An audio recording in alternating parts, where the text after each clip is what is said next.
Kidney में खराबी अक्सर तब आती है जब आप अपने जीवन में कुछ अनावश्यक बदलाव करते हैं, जिसके कारण न सिर्फ आपकी किडनी में बल्कि आपके शरीर के बाकी अंगों में भी समस्या आ सकती है।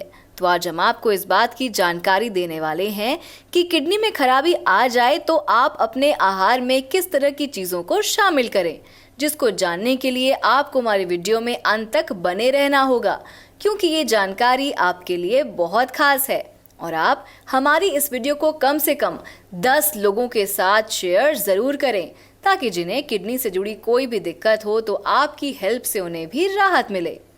Hello and welcome to our YouTube channel kidney failure treatment presented by Karma Ayurveda, जहां हम आपको किडनी से जुड़ी ज़रूरी जानकारियां देते हैं। ऐसे ही आज हम एक ज़रूरी विषय के साथ आए हैं, लेकिन इससे पहले बेहतर परामर्श के लिए आप अपनी समस्या हमें डिस्क्रिप्शन एरिया में दिए गए गूगल फॉर्म की मदद से बताएं। चलिए शुरू करते हैं आज का विषय। किडनी के मरीजों को अपने खाने में कई सारे बदलाव करने की सलाह दी जाती है, जिसके लिए उन्हें इस बात का ध्यान रखना होता है कि उन्हें ऐसे आहार नहीं लेने हैं जो उनकी डैमेज किडनी के काम को बढ़ाएं, साथ ही उनकी बॉडी में क्रिएटिनाइन की मात्रा को बढ़ाएं, क्योंकि बढ़ता क्रिएटिनाइन आपकी डैमेज किडनी को और ज्यादा डैमेज कर सकता है। इसलिए किडनी के मरीज अपने आहार में सही बदलाव करें। जिसमें बात अगर सब्जियों की करें तो किडनी के मरीज घी की सब्जी खा सकते हैं, जिसको वो पानी वाली बनाएं ताकि वो समय पर डाइजेस्ट हो जाए। इसके बाद तोरी, जिसकी सब्जी भी खाने में काफ़ी अच्छी और हल्की होती है, जो समय पर पच जाती है, जिससे आपकी बॉडी में क्रिएटिनाइन का स्तर सामान्य बना रहता है। इसके अलावा किडनी के मरीज कद्दू, टिंडा, प्याज, पत्ता गोभी, करेला, उबले आलू, प्याज और गाजर भी ले सकते हैं। ये सभी सब्जियां ऐसी है जिनको पचाना आपके शरीर के लिए आसान होता है, लेकिन किडनी के मरीज इस बात का ध्यान रखें कि किसी भी सब्जी को अपने आहार में शामिल करने से पहले डॉक्टर से सलाह जरूर ले लें, क्योंकि सभी किडनी के मरीजों की रिपोर्ट अलग अलग होती है और सभी को एक जैसी सब्जी खाने में नहीं दी जा सकती। चलिए अब आते हैं अनाज में। तो किडनी के मरीज अनाज में गेहूं का आटा, उबले चावल, धुली मूंग दाल, अरहर दाल, इसके साथ ही स्वाद में थोड़ा सा बदलाव लाने के लिए कुट्टू का आटा, ज्वार का आटा, इसको भी शामिल कर सकते हैं। लेकिन ध्यान रहे, रोजाना के आहार में आप सिर्फ गेहूं के आटे का ही सेवन करें। बात अगर फलों की करें तो फलों में आप पपीता, अमरूद, अनानास, बेरीज, सेब और नाशपाती खा सकते हैं, क्योंकि ये सभी फल पचाने में आसान होते हैं। इसके अलावा किडनी के मरीजों को सुबह के नाश्ते से लेकर रात तक के खाने में सही आहार का सेवन करना चाहिए। साथ ही कौन से आहार कितनी मात्रा में लेने हैं ये भी आपको ध्यान रखना होगा। चाय भी आप तभी पिएं जब आपको डॉक्टर अलाउ करे, और पानी का सेवन भी सीमित मात्रा में करना है। तो इन बातों का खास ध्यान आपको रखना है ताकि आपकी डैमेज किडनी के काम पर कोई असर ना हो। अगर आप किडनी की समस्या से बचना चाहते हैं तो अपनी जीवन शैली में बदलाव करें।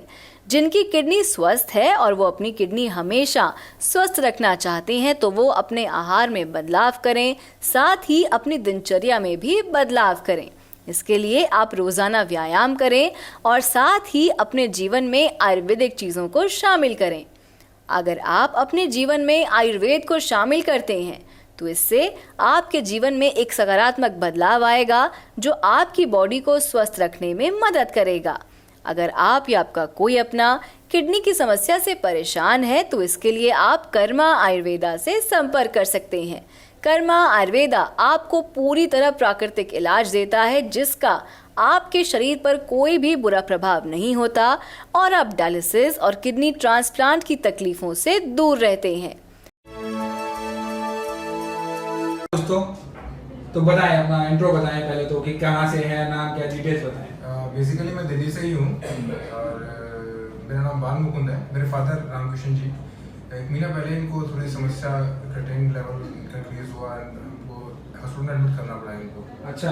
हाँ, और क्रिएटिनिन लेवल का शुरू करके 11 अप्रॉक्स हो गया था। 11.90 हो गया था, 11.25। यस, एंड बहुत कॉम्प्लिकेशंस इनको फेस करनी पड़ रही थी मीनवाइल। सो हम सर से मिले और मेडिसिन शुरू किया एंड वी विल सी के एक बहुत मैजिकल रिजल्ट हमें मिला एंड इनका creatinine level with in a month 2 हो गया। With in a month creatinine level 2 हो गया। यस। और जब आए थे उस समय 11 के आसपास था। डायलिसिस कराया था आपने? एक डायलिसिस। और अभी इन बिटवीन डायलिसिस की जरूरत पड़ी है आपको? नहीं। This creatinine is without dialysis जो तो एब्सोल्युटली। और क्या क्या फिजिकल लेवल पर कॉम्प्लिकेशन आपने बताया कॉम्प्लिकेशंस हो रही है, इलैबोरेट करके बताया क्या कॉम्प्लिकेशन? मेजरली इनको एपेटाइट कम हो गया था, इनका भूख कम हो गई थी इनकी और रीजन यही था कि भूख कम हो गई थी। बाकी सिम्टम्स ऐसा कुछ हमने सामने वॉमिटिंग जैसा लग रहा था, हाँ कुछ भी खाना खाने का मन नहीं कर रहा था, खाने का मन नहीं कर रहा था। तो रीजन ये हमको लगा कुछ कोई इन्फेक्शन वगैरह होगा, तो हमने कंसल्ट किया डॉक्टरों को, तो उन्होंने कहा कि इनको एडमिट कर लेते हैं और फिर देखते हैं डायग्नोस करके कि कुछ क्या समस्या निकलती है। तो ये निकल के आया सामने, क्रिएटिनिन लेवल का बहुत ज़्यादा था, उनका किडनी इशू है ये। तो अब बेटर है काफ़ी, मतलब वहाँ से भी हम 19 तारीख को डिस्चार्ज मिल गए थे इनको और अभी दवाई खा रहे हैं तो अच्छा है। अब तो ऐसा नहीं लग रहा होगा पेशेंट है घर पे, अब तो नॉर्मल अपना सारा डे टू डे जैसे पहले चलता था वैसे ही चल रहा है। वीकनेस है, बाकी फिजिकली फिट है। और जैसे पहले उस टाइम 12 क्रिएटिनिन और 2 क्रिएटिनिन में ना पेशेंट पूरा हिल जाता है। 12 में जो दिक्कत आ रही होगी और अभी जो है तो भूख जो है खुल के नहीं लग रही, अभी धीरे धीरे लगेगी। क्रिएटिनिन नॉर्मल हुआ है और ये आप डायलिसिस से बाहर आ गए, सबसे बड़ी चीज है। अदरवाइज डायलिसिस अगर रेगुलर होता तो उस समय दिक्कत ज्यादा होती। डायलिसिस की जरूरत आपको नहीं पड़ी है और साथ साथ क्रिएटिनिन भी रिड्यूस हुआ, बहुत अच्छा है। और ये फर्स्ट चांस ही ऐसा हुआ है, फर्स्ट ही First time, एक ही महीना, उससे पहले कुछ अभी नहीं हुई दिक्कत। और एक ही महीना हुआ है आपको मेडिसिन शुरू Yes. 1 मंथ, मतलब ये आप समझ लीजिए कि एलोपैथी में तो ये जिंदगी भर नहीं होता। डायलिसिस आप 3 बार भी करा लो हफ्ता में, 3 बार ट्रांसप्लांट भी करा लो तब भी शायद इतने लेवल नहीं आएंगे। मुझे लगता है नहीं हो सकता है। ट्रांसप्लांट के बाद भी इतना क्रिएटिनिन नहीं आ पाता जितना आपका 1 महीने में विद मेडिकेशन आया है। Yes, yes. और डायलिसिस के बाद तो इतना आता ही नहीं है, 2 तो आता ही नहीं है, 3 4 5 6 मिनिमम रहता है। Okay. 3 भी बहुत कम, 4 5 की रेंज में मिनिमम पे मिनिमम रहेगा। 3 बार डायलिसिस कराने के बाद 2 बार करा रहे हैं उसमें और ज्यादा बढ़ा हुआ है। Okay. और ये without dialysis without transplant creatinine का 2 के रेंज में है right from 11 Yes. Which are tremendous results, Absolutely. बहुत अच्छे रिजल्ट्स हैं। और ये आप देख सकते हैं कि रिपोर्ट्स में दिखा रहा हूँ क्रिएटिनिन लेवल जो है दैट इज अराउंड 11.25। रामकिशन 11/10/2019, आपके फोन से निकालिए फोटो ये, Yes. 11/10/2019 11.25 है creatinine level. Blood urea level जो है दैट इज अराउंड 166.9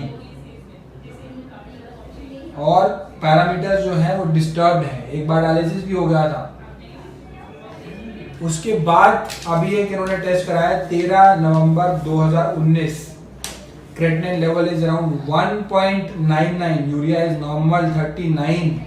आप देख सकते हैं कंपेयर टू रिपोर्ट योरसेल्फ, 1 महीने के डिफरेंस में क्रिएटिनिन को 11 से लेके 1.99 तक गया है within a span of 1 month. All this has happened from 11th October to 13th November।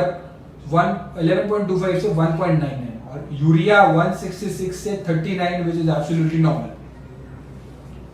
Verify भी कराई है आपने शायद 1-2 जगह से और reports? Not at all, sir. Only by- 1.88 भी आपने लिखा हुआ है, ये बीच में हुआ था सर, जो तो बीच में आपने पेन से लिखा हुआ है। Yes, yes, yes. 28/10/2019 creatinine level 1.88, urea is around 32 और ये 2-3 बार आपने मतलब कराया है, Yes, तो yes, 1 ही sir. आया है 2-3 रिपोर्ट्स में। यानी बहुत अच्छे रिजल्ट्स आए हैं and absolutely tremendous results are there. ये क्रिएटिनिन, ये रिपोर्ट डायलिसिस के बाद भी नहीं आती जो इनको 1 महीने की कर्मा आयुर्वेदा की दवाई से रिजल्ट आया है। ट्रांसप्लांट के बाद भी नहीं आता इतना क्रिएटिनिन। इतनी जल्दी क्या, ट्रांसप्लांट के बाद 6 महीने तो आपको बेड रेस्ट करना होता है, इम्यूनोसप्रेशन चलते हैं, दुनिया भर की दवाएं चलती हैं, पेशेंट वैसे ही आधा खत्म हो जाता है, इम्यूनिटी कम हो जाती है, आप भीड़ भाड़ में जा नहीं सकते, आपको ट्यूबरकुलोसिस होने की संभावना बनी रहती है और 10 तरह की बीमारियां होने की संभावना होती है क्योंकि आपकी इम्यूनिटी जो है वो कॉम्प्रोमाइज हो जाती है बिकॉज ऑफ द इम्यूनोसप्रेसेंट। बाहर की किडनी लगाई है, वो रिजेक्ट ना हो, उसको ना रिजेक्ट करने के लिए इम्यूनोसप्रेसेंट चलाते हैं। उन इम्यूनोसप्रेसेंट की वजह से 10 प्रकार की बीमारियां होने की संभावना हमेशा हमेशा हमेशा बनी रहती है। बहुत से बड़े बड़े नेताओं ने ट्रांसप्लांट कराया था और हाल ही में उनका निधन हुआ है। ऐसे 2 बड़े नेता हैं जिनका निधन हुआ है और दोनों ने ट्रांसप्लांट कराया था। और उनका ट्रांसप्लांट छोटे मोटे डॉक्टर्स ने नहीं किया था, एम्स के डॉक्टर्स ने और यूएस के डॉक्टर्स ने किया था, बड़े बड़े डॉक्टर्स ने, नामी डॉक्टर्स ने किया था। आप देख सकते हैं कि किस प्रकार से इनको इम्प्रूवमेंट आई है यहाँ से। स्टॉप, क्या मैसेज देना चाहेंगे before we end this video? क्या मैसेज देना चाहेंगे उन किडनी पेशेंट्स को जो इस तरह के पेशेंट्स हैं, जो इस तरह की प्रॉब्लम से पीड़ित हैं?